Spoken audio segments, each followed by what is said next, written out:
नमस्कार मंडळी. मी पूजा. माझ्या नवीन मिनी ब्लॉगमध्ये तुमच्या सर्वांचं स्वागत करते. आज आमच्या इथं खूप पाऊस झालेला आहे आणि तो पण खूप जोरात पडला. त्याच्यानंतर आज मी थोडं बाहेर जाणार होती, कारण की आमच्या इथं श्रावण सोमवार असल्यामुळे आमच्या गावामध्ये पोथी लागलेली आहे आणि तिथेच मी पोथी वाचण्यासाठी जाणार होती. आता जेव्हा मी निघाले नेमकं तेव्हा पाणी बंद झालं आणि आता पाणी बंद झाल्यानंतर तयारी वगैरे करून मी निघाली होती.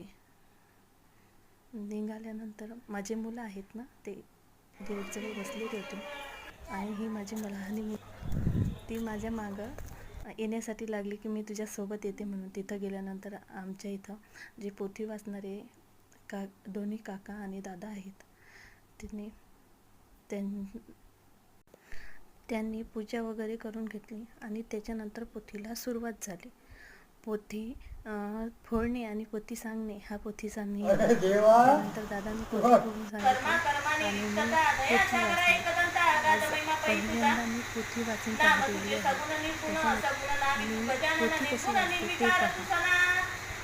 हे प्रत्यय नयन दाविले लय लागता तुझे ध्यानी तू दृश्य होतीची चिंतामणी तर धुंडी दासे जाऊनी मनी लागला चंडी सद्भावे गुंडी वेदनी श्रोती असं मागीला अध्यायी कथा सुरस्व ध्वनी तार्थ सुत वंदना मुनीस तेव्हा प्रार्थती मुनी आनंदे तुझ्या सुखीचे वचन एकथा आल्हाद झाला आमच्या चित्ता सोवनी ही गणेश कथा एकथा आनंद